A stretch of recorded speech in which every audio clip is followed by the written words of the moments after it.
Hello students, आज आप लोग देखेंगे वास्तविक संख्या में चैप्टर 1 के एक्सरसाइज 8.4 का क्वेश्चन नंबर 3। ठीक है, आज गर्मी कुछ कम है, ध्यान दीजिएगा। कुछ वास्तविक संख्याओं के दशमलव प्रसार नीचे दर्शाए गए हैं। ये जो है प्रत्येक स्थिति के लिए निर्धारित कीजिए कि यह संख्या परिमेय संख्या है या नहीं। यदि परिमेय संख्या है और p बटा q के रूप में p है तो q के अभाज्य गुणनखंड के बारे में आप क्या कह सकते हैं। तो पहला क्वेश्चन देखिए, यहीं पे बना देते हैं। ये क्वेश्चन है तो आप लोग जानते हैं, इसको पहले लिख देते हैं।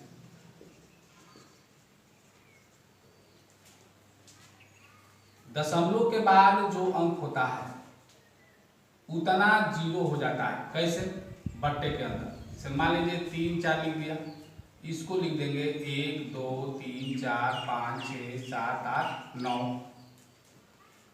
तो इसको क्या करेंगे, दशमलव उड़ेगा तो क्या होगा, 1 2 3 4 5 6 7 8 9। 9 अंक है तो 1 लिखकर 9 शून्य बैठा देंगे। 3 4 5 6 7 8 9। अब आप देख सकते हैं कि जब 1 पर 0 0 है तो इसका जो गुणनखंड होगा, जो अभाज्य गुणनखंड होगा, वह 2 और 5 होगा। इसके सिवाय दूसरा अभाज्य गुणनखंड नहीं हो सकता है। तो इसमें यह जो है एक परिमेय संख्या है, तो लिखेंगे कि चूंकि यह p बटा q के रूप की है, इसलिए यह एक परिमेय संख्या है।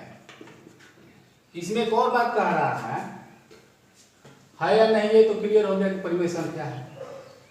और इसमें कह रहा है कि यदि परिमेय संख्या है और p बटा q के रूप की है तो q के अभाज्य गुणनखंडों के बारे में आप क्या कह सकते हैं। तो अभाज्य गुणनखंड में क्या होगा, तो हम लिखेंगे इसके अभाज्य गुणनखंड, अभाज्य गुणनखंड में 2 और 5 के अतिरिक्त कोई अन्य संख्या नहीं होगा। ठीक है, देखते हैं अगला क्वेश्चन। दूसरा कह रहा है, जैसे कह रहा है कि 0 दशमलव इतना ही बढ़ते गया। देखें यहाँ पर 1 2 के बाद 0 है, फिर 1 2 के बाद 2 डबल 0 है, फिर 1 2 के बाद ट्रिपल 0 है। इस प्रकार से बढ़ते जाएगा। और जब इस प्रकार से बढ़ते जाता है तो ये होता है अशांत अनवसादी। ठीक है, ये रुकने वाला नहीं है, तो बिल्कुल अपरिमेय है। तो हम दूसरा हम लिख सकते हैं कि ये क्वेश्चन फिर यहाँ पर लिख देंगे। पहले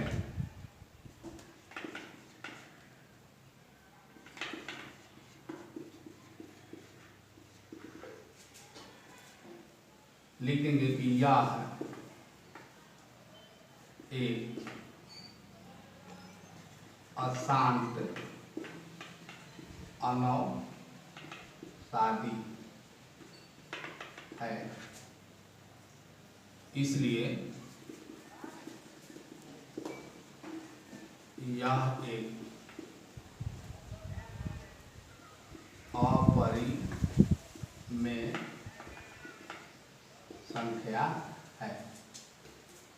जब अपरिमेय संख्या है तो p बटा q के रूप में होगा नहीं, और जब नहीं होगा तो इसका क्यू के अभाज्य गुणनखंड के बारे में कुछ बताने की जरूरत ही नहीं है।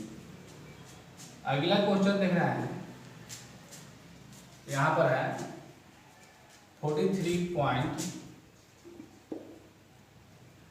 2 3 4 5 6 7 8 9 और इस पर एक क्षैतिज रेखा है। इसको बताने से पहले मैं आप लोगों को एक बात याद दिला करता हूँ। अगर आप लोग 9th क्लास में पढ़े होंगे, जिसे क्वेश्चन रहता था कि 0.6 और इस पर एक क्षैतिज रेखा लगा हुआ है, तो इसका एक ट्रिक होता है। ट्रिक ये है कि दशमलव को उड़ाइए और क्षैतिज रेखा को हटाइए और बाटा में लिख दीजिए 9।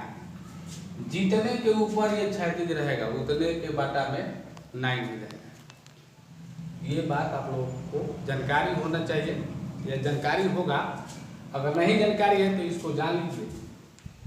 तो ये कट जाएगा, 3 दूनी 6 3 के 9, तो इसका आंसर हो जाता था 2/3। अब इस क्वेश्चन को अगर विस्तार से बनाते हैं तो इसमें क्या होता है, x मान लेंगे इसको, फिर लंबा चौड़ा बनेगा पूरा इतना में, और तब जा करके ये 2/3 होगा। तो आप लोग 9th में पढ़े होंगे इस चीज को। तो इसमें क्या करना है कि एक दशमलव के बाद कितना अंक पर है, तो 9 अंक पर ये क्षैतिज है। तो हम इसमें लिख सकते हैं 43, दशमलव हट जाता है 1 2 3 4 5 6 7 8 9,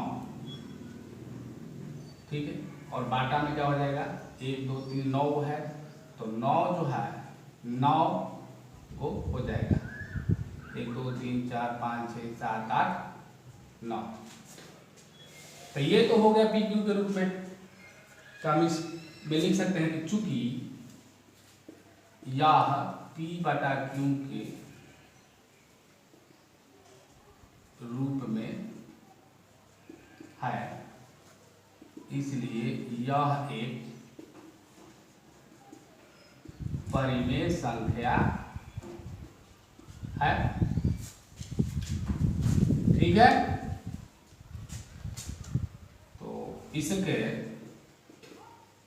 अभाज्य गुणनखंड के बारे में इसके कह सकते हैं, इसके अभाज्य गुणनखंड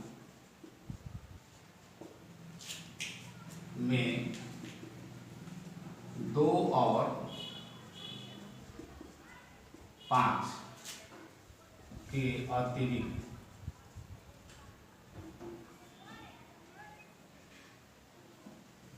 अन्य संख्या क्या होगा। मान लीजिए 9 है, तो 9 9 है तो 3 3 हो ही जाएगा। तो हम उसको लिखेंगे नहीं, लिखेंगे अतिरिक्त अन्य संख्या। गुणनखंड में 2 और 5 के अतिरिक्त अन्य संख्या भी है, ठीक है। तो ये क्वेश्चन, तीनों क्वेश्चन सॉल्व हो गया। तो आज बहुत ही छोटा वीडियो होने वाला था, इसलिए आज के लिए इतना ही। अब अगले वीडियो में मिलेंगे, तब तक के लिए जय हिंद जय भारत।